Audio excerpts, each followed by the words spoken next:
Il est 16h30 et le téléphone sonne. Un chariot réfrigéré est en panne dans une résidence médicalisée. L'heure du repas approche et le client est inquiet. La distribution de nourriture se fait sous température dirigée, et si elle n'est pas respectée, c'est la santé du patient qui est en jeu. Tu essaies de guider le client pour trouver la panne.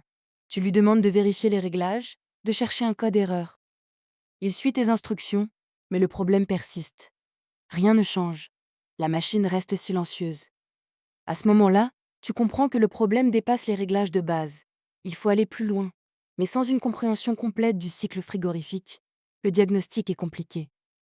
Tu te sens démuni. Tu te dis qu'avec une meilleure compréhension des principes de fonctionnement de l'installation, tu seras plus à même d'aider ton client à identifier l'origine de la panne et ainsi rétablir le confort et la confiance du client pour éviter que sa satisfaction ne s'évapore.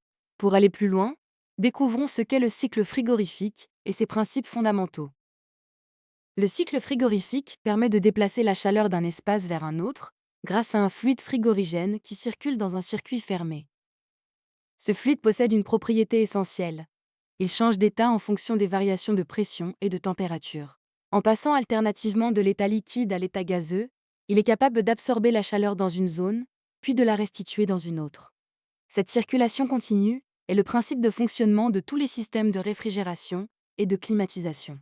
Découvrons maintenant comment ce cycle se déroule concrètement, étape par étape.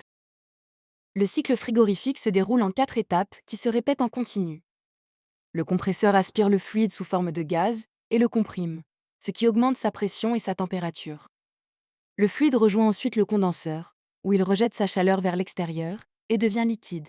Il traverse ensuite le détendeur, qui abaisse fortement sa pression et sa température. Enfin, dans l'évaporateur, il absorbe la chaleur de l'air à refroidir et s'évapore à nouveau. Le fluide revient alors au compresseur, prêt à recommencer un nouveau cycle.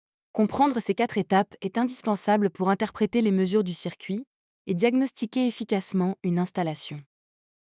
Pour vérifier que le cycle frigorifique fonctionne correctement, tu dois observer les pressions et les températures du fluide frigorigène à chaque étape du circuit. Chaque mesure apporte une information sur l'état du système. À la sortie du compresseur, le fluide doit présenter une pression et une température élevées. Si la pression est insuffisante, cela peut révéler un manque de fluide ou une perte de performance du compresseur. Au niveau du condenseur, le fluide doit céder sa chaleur. Une température de condensation anormalement élevée peut indiquer un échange thermique insuffisant, par exemple à cause d'un condenseur encrassé ou d'une ventilation défaillante.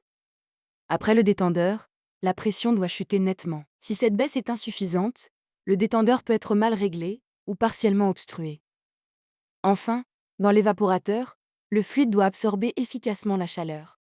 Une température d'évaporation trop basse ou une basse pression anormale peuvent révéler une fuite de fluide ou un défaut d'alimentation de l'évaporateur.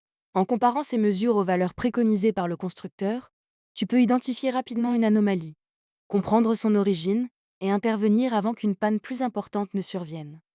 C'est cette méthode d'analyse qui constitue la base du diagnostic frigorifique. Retenons l'essentiel. Le cycle frigorifique permet de transférer la chaleur grâce à un fluide frigorigène qui circule en circuit fermé et change d'état tout au long du cycle.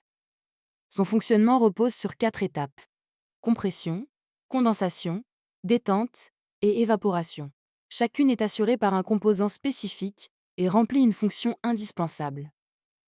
Pour vérifier le bon fonctionnement d'une installation, il faut toujours interpréter les pressions et les températures en fonction de l'étape où se trouve le fluide.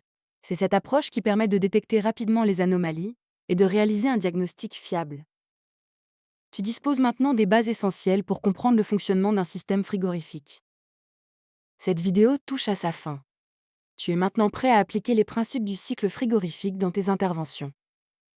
Commence par échanger avec un technicien expérimenté. Demande-lui comment il mesure et interprète les pressions et températures à chaque étape du circuit. Profites-en pour découvrir ses astuces sur la détection des anomalies. Demande à ton manager de pouvoir accompagner un technicien lors de sa visite. Cela te permettra de visualiser la réalité d'un circuit froid et d'imaginer les transformations du fluide frigorigène dans celui-ci. Matérialise alors les états du fluide grâce aux mesures de pression et de température. Cela te permettra de consolider ta compréhension. Enfin, teste tes connaissances en complétant le schéma du petit exercice qui suit cette vidéo. Ce sera une étape clé avant d'aborder le module suivant, dédié aux pannes courantes. On se retrouve très bientôt pour la suite. À très vite!